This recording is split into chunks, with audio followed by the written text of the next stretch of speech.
May 18, 1940, the Reich Chancellery in Berlin. Afternoon light, pale and cold, filtered through tall windows as Generaloberst Wilhelm Keitel reviewed a telegraph intercepted 2 days prior. The message contained figures so extraordinary, so divorced from military reality as understood by the German High Command, that it seemed almost comical, the fevered boasting of a nation grasping desperately at straws. The document in his hands described an announcement made by President Franklin Delano Roosevelt to the American Congress on May 16, 1940. In 2 years, Roosevelt had declared to assembled lawmakers America would produce 185,000 aircraft, 120,000 tanks, 55,000 anti-aircraft guns, and 18 million tons of merchant shipping. The dates were precise. The targets were exact. The demand was unmistakable. And to the German leadership, the entire proposition was absurd. Keitel read the numbers aloud to the assembled generals. His voice remained measured, professional, the voice of a man trained in military precision who had just encountered something that defied calculation. He paused between each figure, as if allowing the impossibility of each target to settle upon the room. The room erupted in laughter, not the polite acknowledgement of a witticism, but the genuine, unbridled laughter of men witnessing something absurd and impossible. Laughter that echoed off the marble walls and vaulted ceilings of the Reich Chancellery. Reich Marshal Hermann Göring, commander of the Luftwaffe and Hitler's second most powerful figure, threw his enormous frame back in his chair. His face reddened with mirth. His laughter came from deep in his chest and continued long after the initial burst of merriment subsided. The other generals joined in, their laughter creating a wave of sound that seemed to embody German confidence and certainty. When Göring finally regained composure enough to speak, his words carried the certainty of a man who had never doubted his own judgment and did not intend to begin now. He rose from his chair with theatrical deliberateness. "The Americans," Göring declared, his voice dripping with contempt. "They can manufacture refrigerators and razor blades, perhaps automobiles for their civilian population. But 185,000 aircraft?" He punctuated the words with a gesture of dismissal so emphatic it seemed to dismiss not just the numbers, but the entire American nation. 120,000 tanks, 55,000 anti-aircraft guns. This is not military planning. This is not even propaganda. This is desperation. Roosevelt speaks to frighten us and to boost the morale of his own people, trying to suggest strength where only weakness exists. It is the pathetic boasting of a nation grasping at propaganda to disguise its fundamental weakness. Hitler himself studied the figures with the calculating eye of a man who understood power and its measurements, who had calculated odds his entire political life. He had read the intercepted intelligence reports about American industrial capacity before. The picture they painted was clear enough to German understanding. In 1939, the entire annual aircraft production of the United States military had been less than 3,000 planes. The nation that had only recently emerged from the depths of the Great Depression seemed economically fragile, politically divided between isolationists and interventionists, and culturally soft, a democracy corrupted by materialism and incapable of the sacrifice that modern warfare demanded. How could such a nation suddenly transform itself into an industrial titan capable of producing more military hardware in a single year than Germany, Europe's most militarized power, had accumulated in decades? General Franz Halder, chief of the German Army General Staff and one of the few officers present who maintained the intellectual discipline to calculate rather than merely emote, had already done the mathematics with Prussian precision months earlier. He had documented his thoughts in his personal diary, calculations that seemed to prove Roosevelt's targets were not merely ambitious, but physically impossible. To produce a Panzer IV tank, German factories required approximately 1,500 man-hours of skilled labor. Each tank demanded the work of trained craftsmen for weeks. The new Tiger tank, with its advanced armor and revolutionary firepower, demanded nearly 6,000 man-hours of labor. These were not mere assemblies of interchangeable parts thrown together on a production line by semi-trained workers. Each tank was a carefully crafted weapon, a precision instrument requiring generations of accumulated metallurgical knowledge, specialized machinery, and the hands of master craftsmen trained in German manufacturing traditions. A panzer could be repaired only by trained technicians with specialized equipment. "You cannot mass-produce excellence," Halder had written in his diary on December 3, 1941, just 4 days before Pearl Harbor would shatter American isolationism forever. The Americans will learn this painful lesson. You cannot take craftsmen and machines and simply increase production without sacrificing quality. It is a mathematical and physical impossibility. One cannot double production without having quality in the process. This is a law of nature, not merely a preference of engineering. It is written in the very nature of how things are made. The reasoning seemed airtight, logical, mathematically sound. Germany had revolutionized the very nature of warfare through mechanization and coordinated tactics. The blitzkrieg tactics that had conquered Poland in mere weeks and France in 6 months were proof of German superiority. How could a materialistic democracy that valued comfort and consumption over sacrifice ever match the disciplines of the Third Reich? How could a nation that had built shopping centers and automobiles and refrigerators suddenly build weapons of war with the same efficiency? This was the fatal flaw in German reasoning, a miscalculation that would echo through every subsequent year of the war and ultimately prove more decisive than any battle fought on any battlefield. The men laughing in the Reich Chancellery that May afternoon in 1940 did not understand what Roosevelt understood, and what American industrialists already knew in their bones from decades of civilian manufacturing experience. They were not competing in the same contest. Germany sought to perfect the weapon, to build it better than anyone else could build it. America would build weapons adequately suited to purpose and mass-produce them in quantities that overwhelmed competition through sheer volume. Within 18 months, German intelligence would receive reports suggesting that the Detroit arsenal alone was producing 400 tanks monthly by March 1942. Admiral Wilhelm Keitel, chief of German military intelligence, dismissed these claims with the same certainty that Goering had dismissed Roosevelt's production announcement. No nation can produce tanks at such speed without catastrophic quality problems, Keitel declared with finality. These will be death traps for their own crews. The Americans will lose more tanks to mechanical failure than to enemy action. These reports are either propaganda or the product of officers who have lost their ability to calculate realistic production possibilities. But the reports kept coming, growing more detailed, more alarming, less easy to dismiss. By late 1942, German intelligence could no longer dismiss American production claims as propaganda. Intelligence from multiple sources confirmed the same impossible numbers. German businessmen who had operated in America before the war, German military attachés, Swiss banking sources, all reported the same terrifying statistics. By December 1942, they became irrefutable.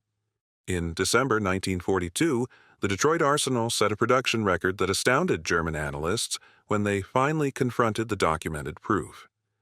In a single month, 1 month, that facility built 896 M4 Sherman tanks.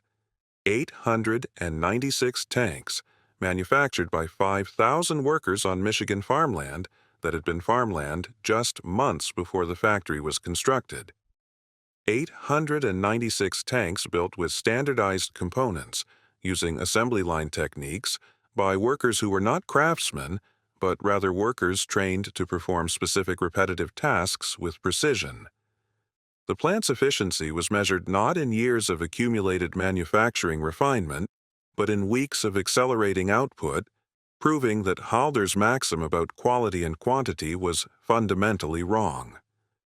When Reinhard Gehlen, the Wehrmacht intelligence officer whose survival after the war would depend on his perceived prescience in recognizing American industrial might, began compiling comprehensive reports on American production in 1943, the data terrified him. American tank production that year reached 37,198 units. Germany, operating at what military planners considered maximum sustainable capacity given resource constraints, material shortages, and the accelerating effects of Allied bombing, produced roughly 11,600 tanks. The Americans were building more than 3 tanks for every one Germany built. More disturbing still, American production was accelerating while German production struggled under the mounting weight of Allied bombing campaigns and steadily worsening resource shortages. The mathematics were inexorable and terrible. If Germany produced 11,600 tanks in a year and America produced 37,198, the gap would not narrow. It would widen. The gap was not a temporary disadvantage that superior tactics or strategy could overcome. It was a permanent, structural advantage that increased month after month, year after year.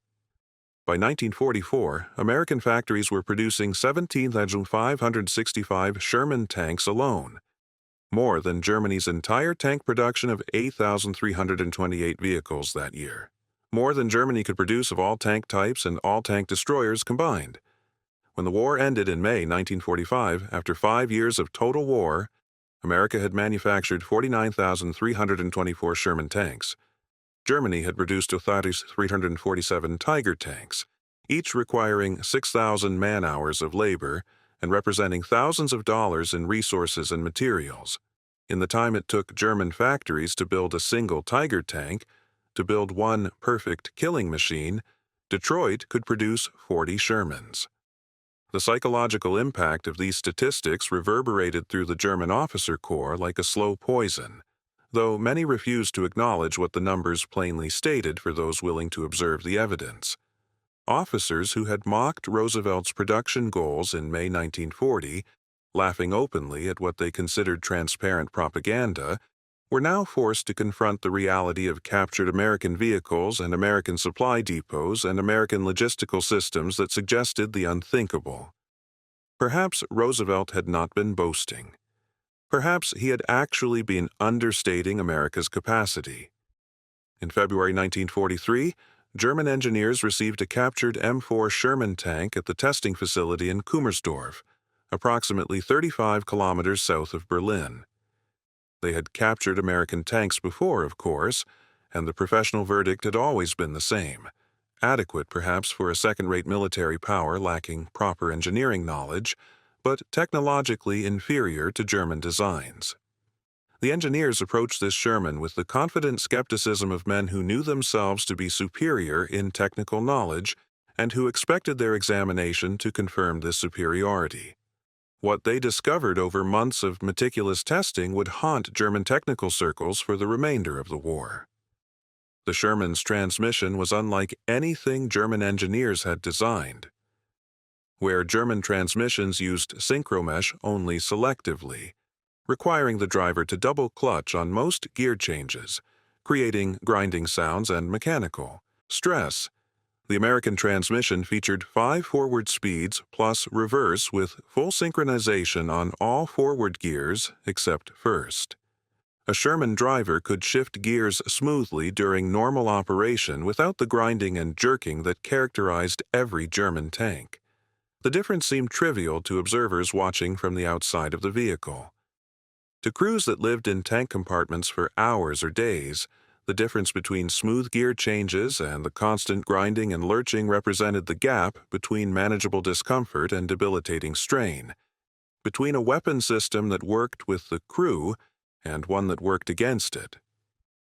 The Sherman's engine was simpler than German power plants, with fewer specialized components and more standardized parts that could be obtained from civilian automotive suppliers rather than requiring specialized military production.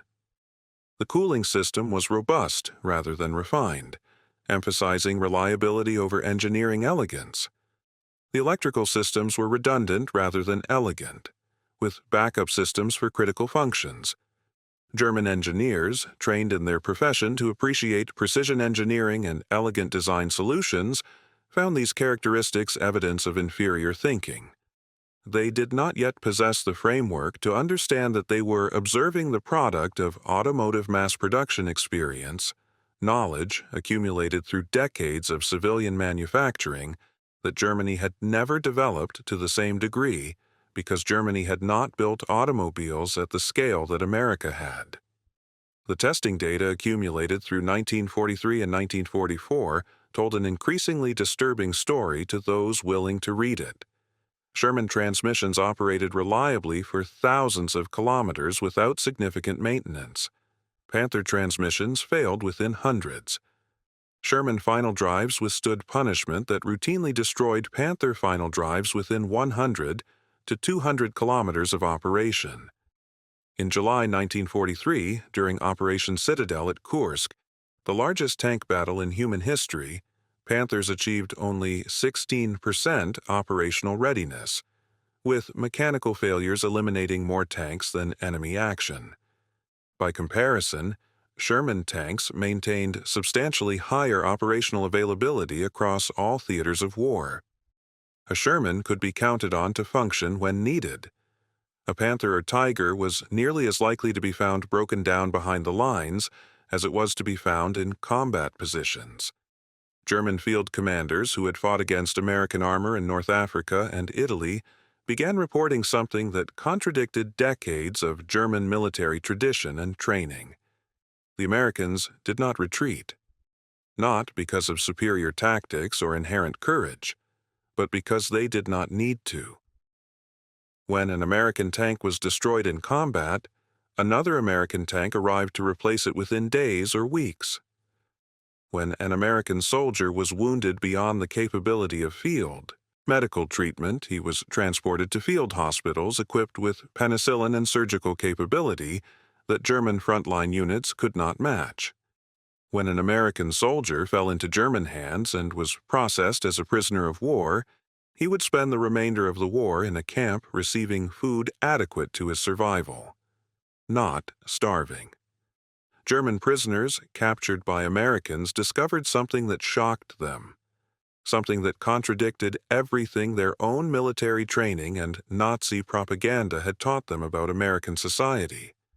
American supply depots contained abundance beyond German comprehension, not just ammunition and fuel in vast quantities, but also food.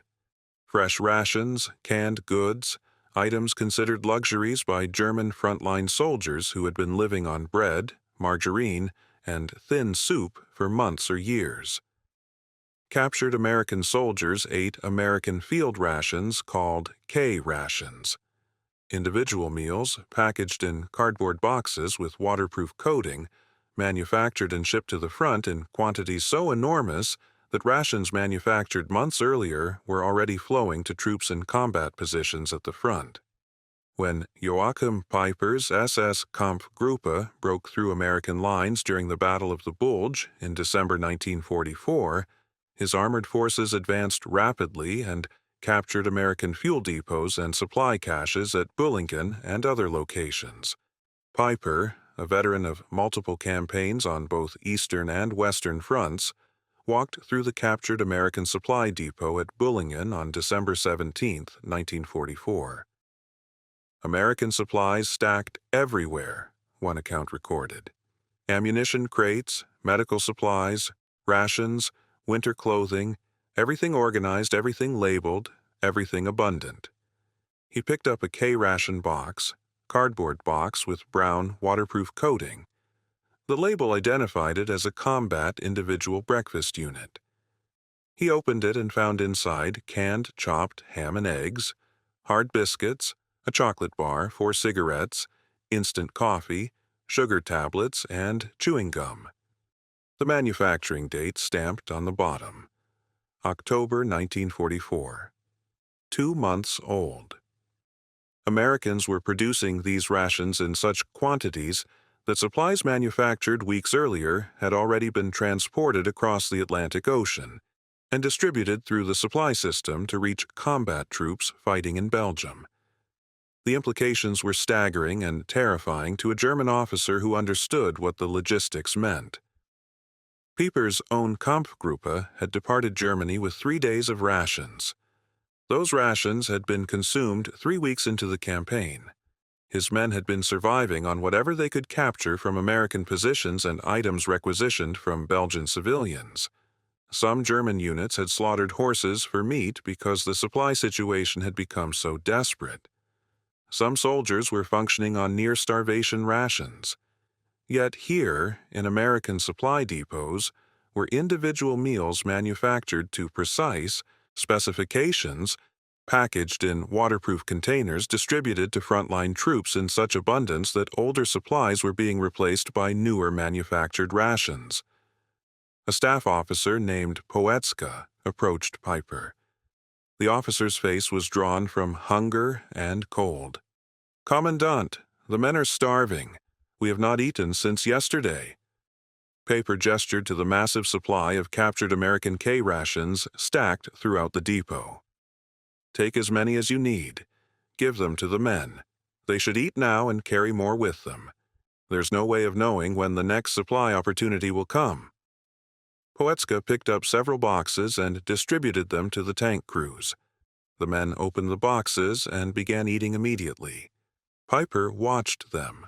Experienced soldiers, combat veterans of France and Russia, men who had seen warfare at its most brutal, consuming American emergency field rations and treating them with the reverence of men eating feast food because, compared to what they normally received, this was feast food.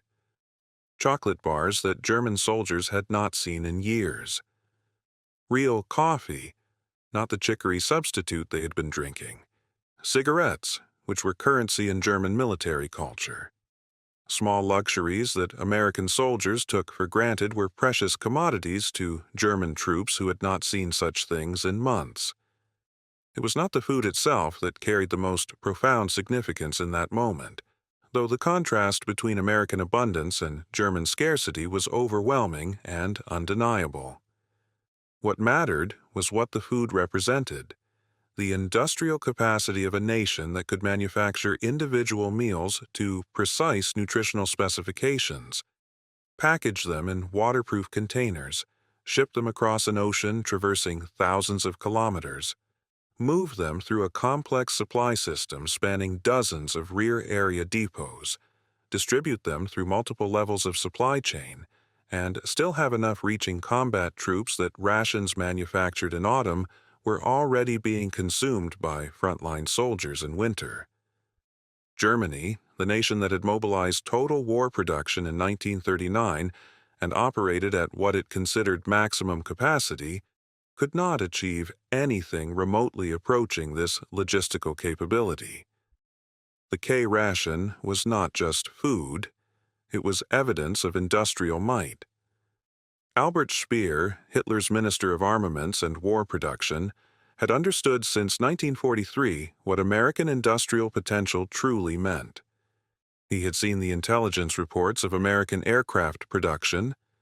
In 1944, American factories produced 96,000 aircraft, not a maximum surge accomplished through extraordinary effort, but rather a sustainable monthly rate that could be maintained indefinitely. American aircraft production in 1944 exceeded Germany's entire aircraft production for the entire war by a substantial margin.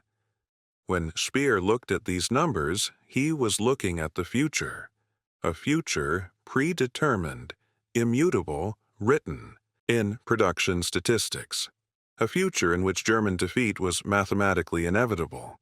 Speer would later reflect on the moment he confronted these statistics.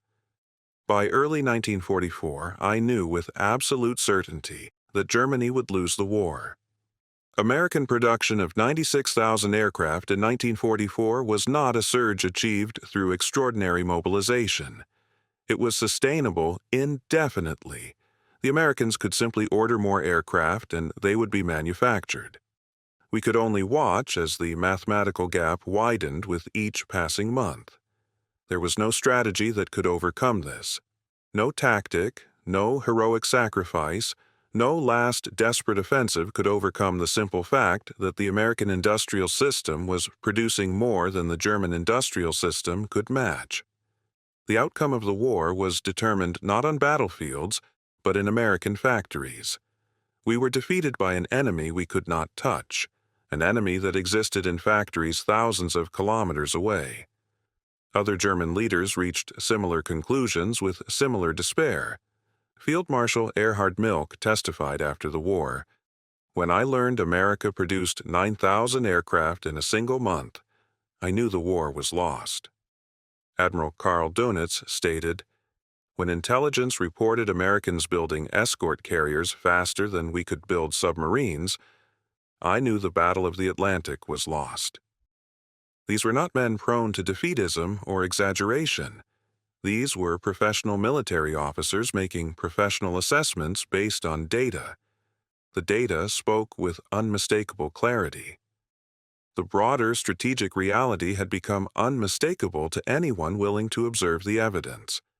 In 1944, America's gross national product reached $210 billion, while Germany's gross national product was $45 billion.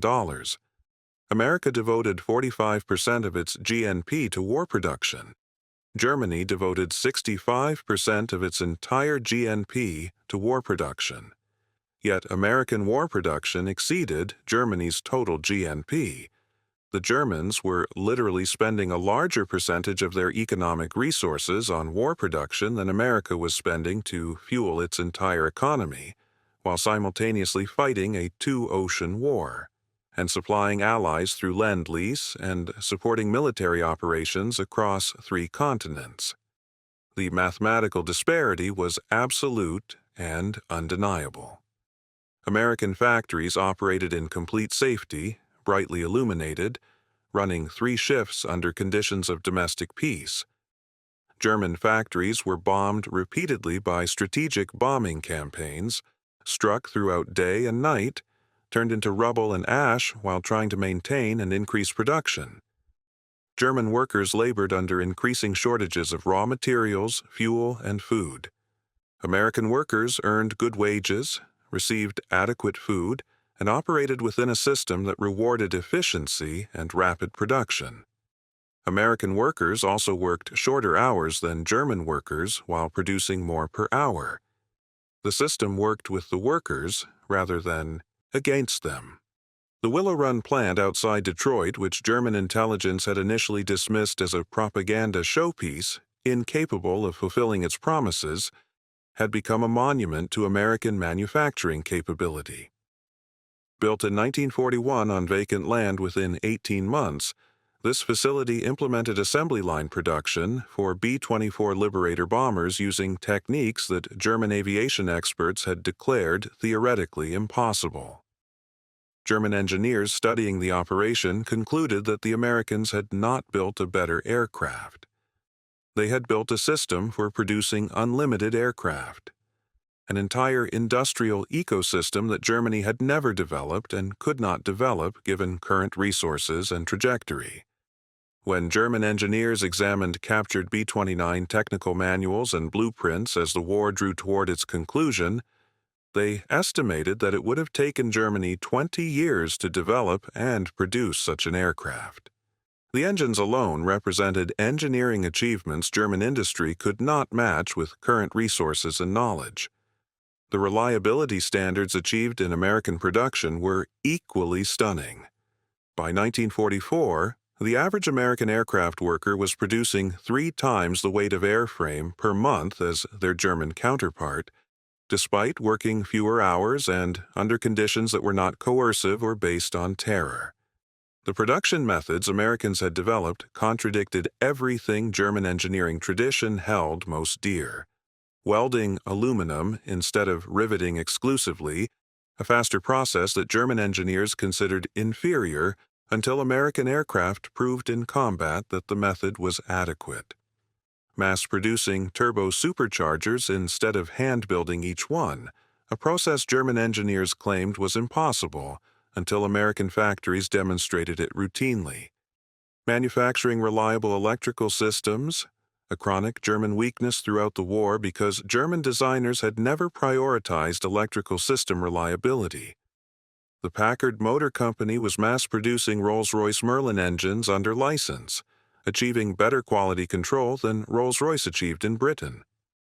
German engineers who reviewed the documentation declared such results theoretically impossible. Yet they were happening. Dr. Ernst Heinkel, the legendary German aircraft designer whose achievements had revolutionized aviation design in the 1920s and 1930s, confided to associates in despair, "We are artisans building aircraft. They are industrialists manufacturing them. We cannot compete with mathematics." The quote captured perfectly the fundamental difference between the two approaches. German engineering tradition emphasized the skilled craftsman, the master builder, the engineer who perfected each component. American manufacturing tradition emphasized simplified design, standardized parts, worker specialization, and quality control through statistical methods rather than individual craftsmen examining each product. General Adolf Galland, commanding German fighter defense in the crucial years 1943 and 1944, sent an urgent report to Göring in 1943. "The Americans are producing aircraft at a rate we cannot match or even properly estimate. We are being overwhelmed by numbers." Göring's response remained defiant, but the defiance now had a hollow quality to it. The man who had dismissed American manufacturing as refrigerators and razor blades was now confronted with the reality of an industrial system that had transformed consumer production techniques into military manufacturing on a scale that had no historical precedent. The American repair and recovery system magnified the production advantage to devastating psychological effect. When a Sherman tank was damaged in combat, American forces would recover it, transport it to a repair facility, replace damaged components using standardized parts available in enormous supply, and return the repaired tank to service within weeks. German tanks, with their complex designs and unique components for each manufacturer, could not be repaired with such efficiency. A Panther damaged in combat often remained damaged because replacement components did not exist in sufficient quantity, or were incompatible with similar models manufactured by different factories. The specialization of German manufacturing, once a source of pride, had become a fatal liability. The symbolism was inescapable and profound. The K-ration represented American abundance and democratic efficiency. A system that could mass-produce individual meals, package them in waterproof containers, distribute them reliably to soldiers fighting in winter in Belgium. This indicated a society that had solved the fundamental logistical problem that had defeated so many armies throughout history. German soldiers eating captured American rations were not just consuming food. They were consuming evidence of defeat. Field Marshal Wilhelm Keitel, who had laughed at Roosevelt's production announcement in the Reich Chancellery on May 18, 1940, was made prisoner of war in May 1945. Exactly 5 years after he had dismissed Roosevelt's targets as propaganda. During interrogation by American officers, Keitel finally acknowledged what he had refused to accept 4 years earlier. The decision was not made in the theaters of combat, he stated with the finality of a man who had spent 5 years learning the truth too late. It was not made in North Africa or Italy or France or Russia or anywhere else on the map where armies fought. It was made in American factories. We lost the war the moment American production exceeded our comprehension. Once the gap opened, once we understood the scale of American capacity, there was never any possibility of German victory. We were defeated mathematically before we were defeated militarily. General Hans Jaschonek, chief of the Luftwaffe General Staff, had drawn his own conclusion years earlier. In his diary, written as, "American aircraft production reached levels that German analysts could barely quantify, levels that seemed to mock German calculations," he reflected on the fundamental asymmetry of the conflict. The Germans have fought a war with courage and skill. The Americans have fought a war with mathematics. In the end, mathematics always wins. The side with more will win unless the other side can match that more. We cannot match it. The broader irony was that American production achieved what Nazi ideology claimed impossible. Racial integration and gender equality in American industry proved more efficient than Aryan supremacy. By 1943, women constituted 65% of the workforce in many American aircraft plants.